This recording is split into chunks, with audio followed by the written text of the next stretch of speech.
Depuis 30 ans, cet avion de transport militaire accompagne les forces armées au service des populations.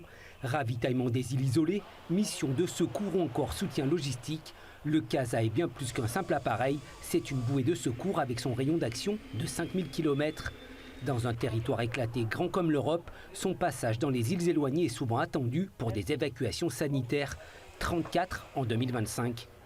Alors sur les 118 îles de Polynésie française, il y a à peu près une cinquantaine d'îles avec des aéroports et plus de la moitié ne sont pas éclairées la nuit. C'est là qu'intervient le CASA. C'est-à-dire que nous sommes en complément des moyens civils.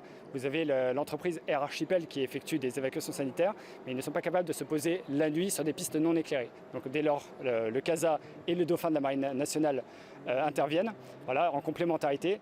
Derrière chaque vol, une équipe technique veille à maintenir les deux appareils de l'escadron en conditions opérationnelles. Parmi eux, le sergent-chef Oma Tatua, le jeune mécanicien est fier de contribuer aux missions de secours. Je suis très proche des anciens d'ici, donc en fait, le fait d'avoir un Tahitien quand l'avion revient, surtout pour les malades, je suppose que ça leur fait un petit bien quand même. Parce que du coup, je leur parle en tahitien, parce qu'il y a des anciens, ils ne comprennent pas le français. Donc quand ils voient que des Français autour d'eux, il y a un Tahitien qui vient, qui les accueille, je pense que ça apporte un petit quelque chose quand même. C'est ce qui te marque? C'est ce qui me marque, oui. Sur le tarmac, les forces armées célèbrent les 30 ans du CASA en Polynésie.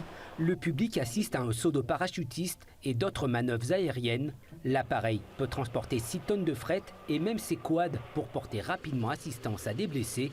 Les missions de l'escadron évoluent. On a brossé 30 ans d'activité du CASA. Il va rester encore 10 ans sur le territoire avec des améliorations, donc avec des ouvertures de domaines. Et vous avez eu la chance aujourd'hui de participer à une ouverture d'une nouvelle capacité avec justement cette démonstration de quad que vous avez pu voir. Malgré le climat tropical et l'usure du temps, le CASA reste parfaitement adapté aux contraintes du territoire. Il sera prochainement modernisé. Les tableaux de bord, encore composés d'instruments à aiguilles, seront remplacés par des écrans numériques.